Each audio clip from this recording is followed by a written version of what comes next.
దేవునికి స్తోత్రము, దేవదేవునికి వందనములు. ప్రభు అయినటువంటి యేసుక్రీస్తు నామములో మీ అందరికీ శుభములు తెలియజేస్తున్నాను. ప్రియ సహోదరి సహోదరుడా, ఈ సమయంలో దేవుని యొక్క వాక్యం సెలవుస్తుంది. కీర్తనల గ్రంథము 97 అధ్యాయం చూస్తే, యెహోవా రాజ్యము చేయుచున్నాడు, భూలోకము ఆనందించునుగాక.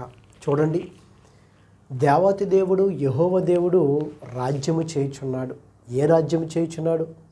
ఈ భూలోకంలో ఏ రాజ్యమైనా సరే నిలబడగలదా? నిరంతరము ఉండగలదా? ఇదిగో, యెహోవా రాజ్యము చేయుచున్నాడు, భూలోకము ఆనందించుడుగాక. అంటే దేవాతి దేవుడు పరలోక రాజ్యాన్ని ఆయన చేయుచున్నాడు. అవును కదా. ఈ లోకంలో మనం చూసుకున్నట్లయితే ఏవేవో వస్తువులను చేయించుకుంటాం మనం, లేకపోతే అనేక రకాలుగా మనం కట్టుకుంటూ ఉంటాం, గృహాలను కట్టుకుంటాం, తయారు చేయించుకుంటాం. అయితే ఇవి శాశ్వతము కాదు. కానీ ఇదిగో దేవాతి దేవుడు పరలోక రాజ్యాన్ని కడుతుంటే భూమి ఏం చేస్తుంది? ఆనందిస్తుంది.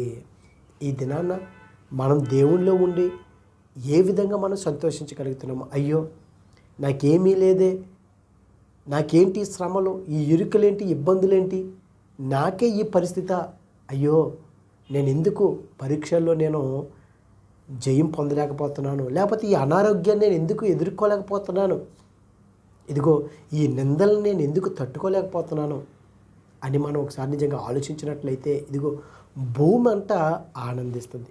మనం ఎందుకు ఆనందించలేకపోతున్నాం?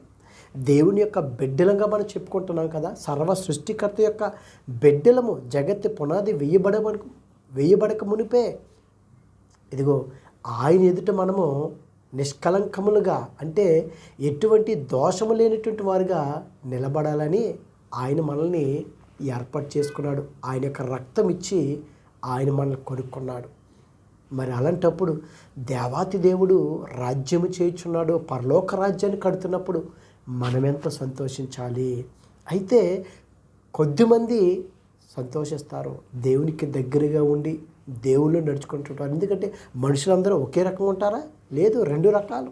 మంచి చెడు, లోతు ఎత్తు, చీకటి పగలు ఏ విధంగా అయితే ఉందో, ఇదిగో మనుషులు కూడా ఆ రకంగానే ఉన్నారని దేవుని యొక్క వాక్యం సెలవుస్తుంది. ద్వీపములన్నీ సంతోషించునుగాక. సముద్రంలో చూడండి, ద్వీపములు ఉంటాయి కదా, అవి కూడా సంతోషిస్తున్నాయంట. మేఘాంధకారములు ఆయన చుట్టూ నుండును, నీతి న్యాయములు ఆయన సింహాసనమునకు ఆధారము. ఈ దినాన మనకేంటి? నాకు డబ్బు ఉంది, నా ఆధారం. నా తల్లిదండ్రులు ఉన్నారు, నా ఆధారం. నా భర్తే నా ఆధారం, నా భార్య నా ఆధారం, ఇదిగో నా ఉద్యోగమే నా ఆధారం, నా తెలివితేటలే నా ఆధారం అనుకున్నటువంటి వారు కోకొల్లలో. కానీ నీతి న్యాయములు, నీలో నువ్వు నిజమైనటువంటి క్రైస్తవుడు అయితే నీలో నీతి ఉండాలి. ఎందుకనంటే అబ్రహాము గారు దేవుని నమ్మాడు, నీతిమంతునిగా ఎంచబడ్డాడు, విశ్వాసులకు తండ్రి అయ్యాడైన. ఇదిగో నీతి న్యాయములు. ఈ లోకంలో చూసుకున్నట్లయితే న్యాయము ఎక్కడా లేదు, ఎక్కడ దొరకట్లేదు, ఎక్కడ చూసినా అన్యాయమే. ఒకరిని కొట్టి లాక్కుంటమే. ఎంత భయంకరమైనటువంటి పరిస్థితుల్లో మనం జీవిస్తున్నామండి. నీతిగా న్యాయంగా నడుచుకునేవాడు కూడా న్యాయము దొరకట్లేదు. అయితే దేవుని యొక్క వాక్యం సెలవుస్తుంది, నువ్వు ఎప్పుడైతే దేవునిలో ఉంటావో, నువ్వు నీతిగా యథార్థముగా నువ్వు జీవిస్తావో, ఇదిగో నీతి న్యాయములు ఆయన సింహాసనమునకు ఆధారము. ఆయన సింహాసనానికి ఏంటి ఆధారం? నువ్వు ఈ దినాన్ని నువ్వు నిలబడుతున్నావంటే ఎవరు ఆధారం? మన ప్రభు అయినటువంటి యేసుక్రీస్తు వారు. ఎందుకంటే నిన్ను నన్ను మనందరినీ కూడా ఆయన యొక్క రక్తము చేత కొనుక్కుని ఉన్నాడు. ఆయన రక్తాన్ని ధారపోసి మనం కొనుక్కుని ఉన్నాడు. అయితే ఆయన సింహాసనానికి ఆధారం అంట నీతి న్యాయము. ఎందుకంటే ఆయన పక్షపాతి ఎంత మాత్రం కాదు. ఆయనకి నచ్చిన వారికి ఒక విధంగా న్యాయం తీర్చటము, నచ్చని వారికి మరొక విధంగా న్యాయం తీర్చటము ఆయన చెయ్యడు. ఇదిగో నీతి న్యాయములంట ఆయన సింహాసనానికి ఆధారం. అగ్ని ఆయనకి ముందుగా నడుచున్నది. చూడండి, మన ముందు కనుక అగ్ని నడిస్తే మనం నడవగలమా? మనం నిలబడగలమా?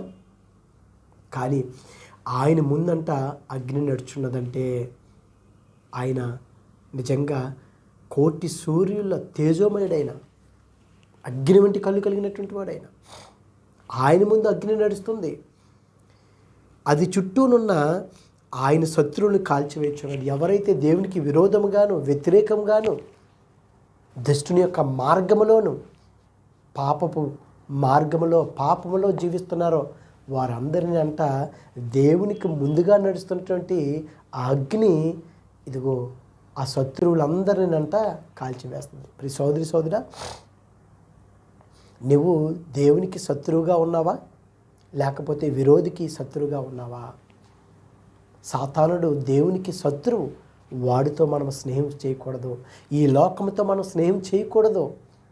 ఒకవేళ నువ్వు ఆ విధంగా నువ్వు చేసినట్లయితే దుష్టులు ఆలోచించప్పుడు నడవక, పాపుల మార్గం నిలువక, అపాసకులు కూర్చుండి చోట నువ్వు కూర్చుండకుండా ఇదిగో యెహోవా ధర్మశాస్త్రాన్ని దివారాత్రులు ధ్యానించినట్లయితే నువ్వు రక్షించబడతావు.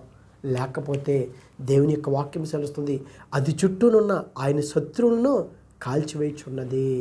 ఆయనకి శత్రుత్వం కలిగి మనం జీవించకూడదు. మనం ఏ విధంగా మనం జీవిస్తున్నాం? ఆయన మెరుపులు లోకమును ప్రకాశింపచేయుచున్నవి, భూమి దాన్ని చూచి కంపించుచున్నది. ఆయన మెరుపులంట లోకమును ప్రకాశింపచేయుచున్నది. అవును కదా, మన దేవుడు మన జీవితాన్ని వెలిగించువాడు. నీ దీపమును వెలిగించువాడు ఆయనే. నీ వాక్యము నా పాదములకు దీపము, మన మార్గాలన్నది సరళము చేస్తుంది. ఇదిగో నరుని యొక్క ఆత్మ యెహోవా పెట్టినటువంటి దీపము, ఆయన వెలిగింపచేవాడు. అదే గనక మన తోటి వారే, మన ఇంట్లో ఉన్నటువంటి వారే, మనతో కూడా తిరిగినటువంటి వారే మన జీవితాలను ఆర్పాలని చూస్తారు. మన దీపాలని చీకటమయం చేయాలని చూస్తారు. మన కూడానే ఉంటారు. అందుకే కదా ప్రభు అయినటువంటి యేసుక్రీస్తుతో తిరిగినటువంటి వ్యక్తే యోధ ఏం చేశాడు? ఇదిగో నా స్నేహితుడే, నా విహితుడే నాతో భోజనం చేసి తన మడిమునెత్తి నన్ను తన్ని ఉన్నాడని దేవుని యొక్క వాక్యం సెలవుస్తుంది కదా. మనతోటే తిరుగుతారు, మనతోటే తింటారు, మనతోటి దేవుని యొక్క మందిరానికి వస్తారు, కానీ వారి యొక్క మడిని ఎత్తి మనల్ని తన్నుతారు. అయితే దేవుడు మాత్రం ఇదిగో ఆయన యొక్క మెరుపుల ద్వారా ఆయన ప్రకాశింపచేయుచున్నాడు మన జీవితాల్ని. నువ్వు ఎప్పుడైతే నీతిగా, న్యాయంగా, యథార్థంగా నువ్వు జీవిస్తావో, దేవునికి విరోధంగా కాకుండా దేవునికి అనుకూలంగా దేవుని పక్షాన్ని నువ్వు నిలబడతావో, యెహోవా సన్నిధిని, సర్వ లోకనాథుని సన్నిధిని పర్వతములు మైనవలి కరుగుచున్నదంట. ఇదిగో దేవుని యొక్క సన్నిధిని, సర్వలోకనాథుని సన్నిధిని అంట పర్వతముల కొవ్వొత్తులు ఎలాగైతే కరిగిపోతాయో పర్వతాలు ఆ విధంగా కరిగిపోతాయి. ఈ దినాల్లో మనం చూస్తున్నాం కదా. మొన్నటంటే మొన్నని కాదు, ఈ మధ్యకాల సమయంలో ఆ యొక్క కేరళలో ఒడినారో ఆ యొక్క ప్రాంతంలో చూసుకున్నట్లయితే ఇదిగో పర్వతమే మైనము కరిగినట్లు కరిగిపోయి ఆ యొక్క వర్షానికి ఏమైపోయింది, వరదలకి ఊరు కొట్టుకుపోయింది. ఇదిగో యెహోవా సన్నిధిని, సర్వలోకనాథుని సన్నిధిని పర్వతంలో మైనువలి కరుగుచున్నవి.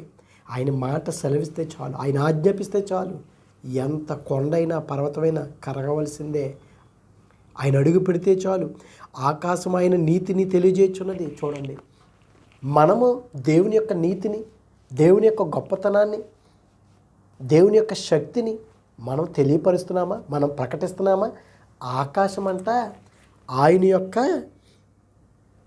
ఆకాశం ఆయన నీతిని తెలియజేయుచున్నది. దేవుని యొక్క నీతి ఏమిటో, దేవుని యొక్క గొప్పతనం ఏంటో ఆకాశములు చెబుతున్నాయి. ఎందుకు? ఒకసారి పైకెత్తి చూస్తే, ఆకాశాన్ని చూస్తే, ప్రభువా నువ్వెంతటి గొప్పవాడవయ్యా, నువ్వు ఆకాశాన్ని ఏదో ఒక తెరపరిచినట్లు పరిచావు కదయ్యా, ఆకాశంలో నువ్వు ఇదిగో ఆ యొక్క శూన్యంలో మేఘాల రూపంలో నువ్వు నీళ్ళు ఉంచావు కదయ్యా అని దేవుని యొక్క గొప్పదనం, శక్తి తెలిస్తే అనేక మందికి మనం ప్రకటన చేయగలము, బోధించగలము, వివరించగలము దేవుని గురించి. కానీ ఆకాశం వివరిస్తుంది, నీవేం చేస్తున్నావు?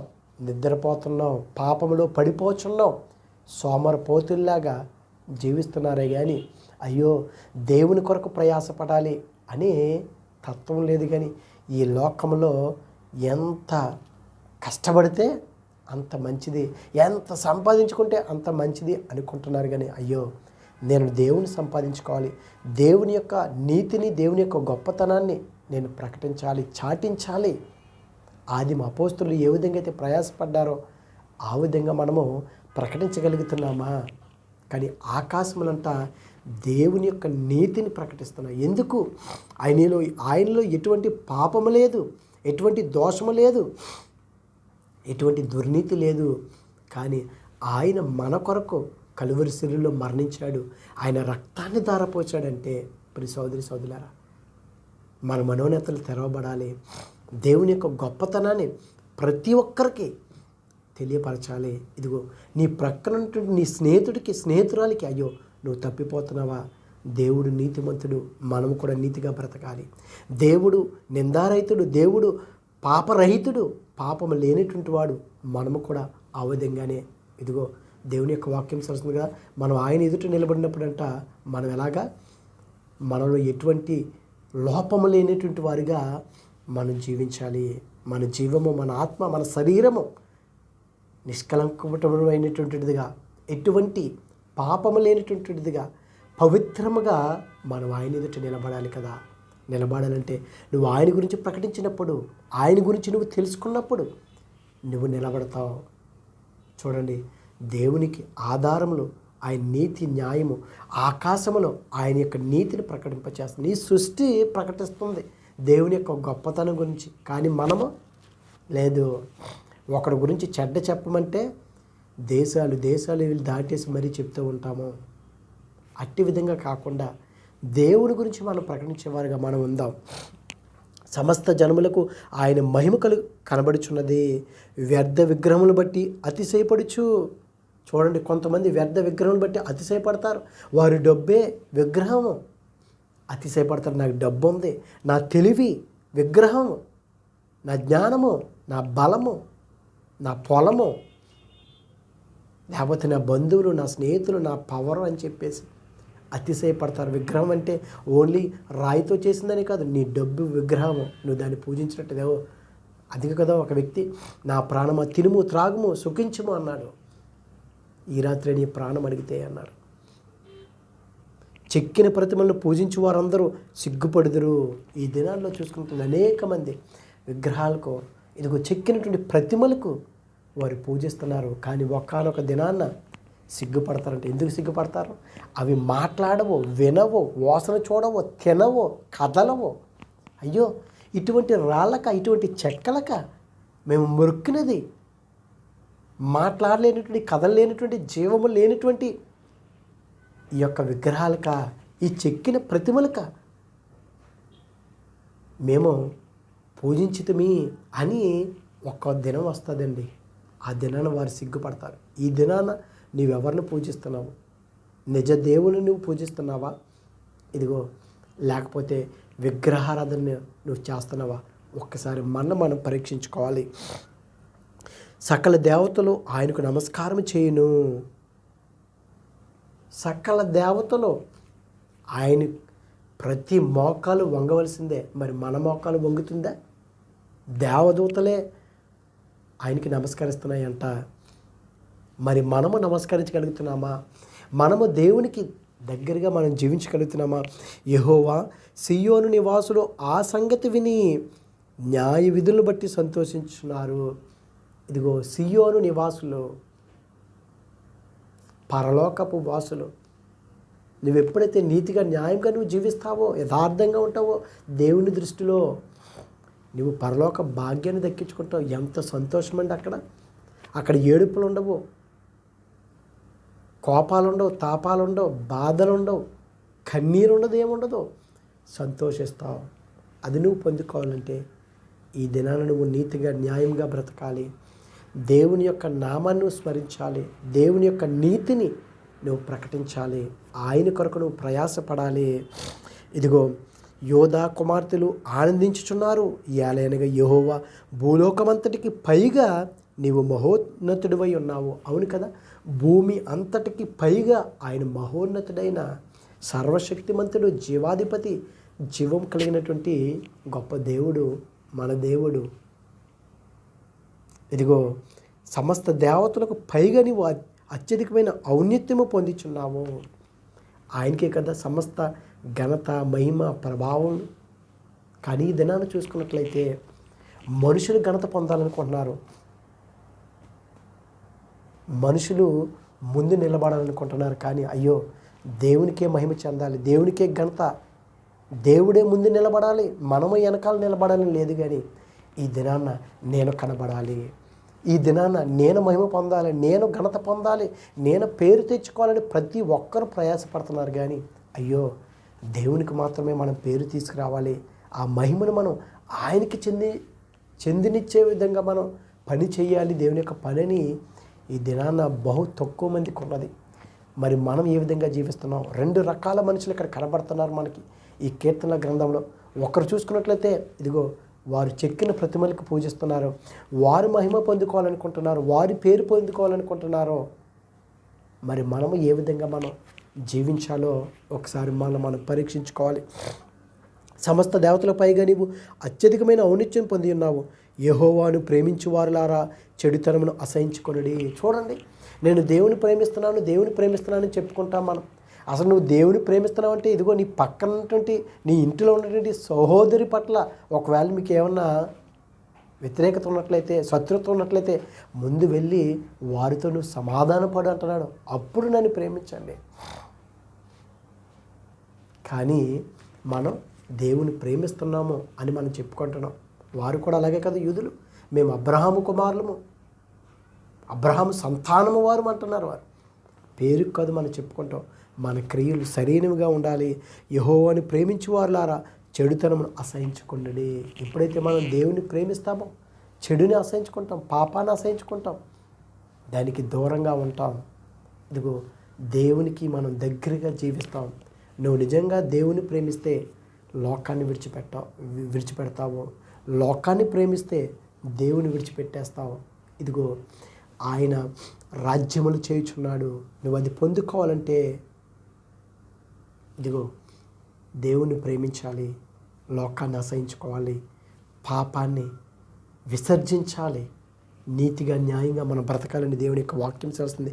తన భక్తుల ప్రాణములను ఆయన కాపాడుచున్నాడు, భక్తిహీనుల చేతిలో నుండి ఆయన వారిని విడిపించాడు. అవును కదా, భక్తుల యొక్క ప్రాణాన్ని ఆయన కాపాడుతున్నాడు కదా. షడ్రక, మేషక, అబేద్నెగోలు ఎంత భక్తి కలిగి ఉన్నారు. దానియేలు గారు ఎంత భక్తి కలిగి ఉన్నారు. యోసేపు గారు ఎంత భక్తి కలిగి ఉన్నారు. సింహ బోన్లో నుంచి, అగ్నిలో నుంచి, చెరసాలో నుంచి అనేకమైనటువంటి పౌలు గారు మరి ఆ యొక్క మెలితే ద్వీపానికి వెళ్ళినప్పుడు మరి నిజంగా అక్కడ మంట వేసుకున్నప్పుడు చలికాలంలో ఆ యొక్క చేతిని పాము పట్టుకుని కరిచినప్పుడు మరి దేవుడు కాపాడలేదా? ఎందుకని? ఆయన భక్తులను ఆయన కాపాడుతాడు. నువ్వు నిజంగా నీతిగా ఉండాలి, న్యాయంగా ఉండాలి, వాక్యాన్ని అనుసరించి నడుచుకోవాలి, నిందారహితుడిగా ఉండాలి. అప్పుడు దేవుడు నిజంగా భక్తి మంతులను ఆయన కాపాడుతాడు, భక్తుల ప్రాణంలో ఆయన కాపాడుచున్నాడు భక్తిహీనుల చేతిలో నుండి. ప్రియ సోదరి సోదరా, ఈ దినాన నువ్వు భక్తుడిగా ఉన్నావా, భక్తిహీనుడిగా ఉన్నావా? నీ భక్తి రోజు రోజుకి పెరుగుతుందా, వృద్ధి చెందుతుందా, లేకపోతే తగ్గిపోతుందా? ఒక్కసారి నీ హృదయాన్ని అడగాలి, నిన్ను నువ్వు పరీక్షించుకోవాలి. అయ్యో, నిజంగా నేను భక్తి కలిగి ఉన్నానా, లేకపోతే భక్తిహీనుడిగా ఉన్నానా?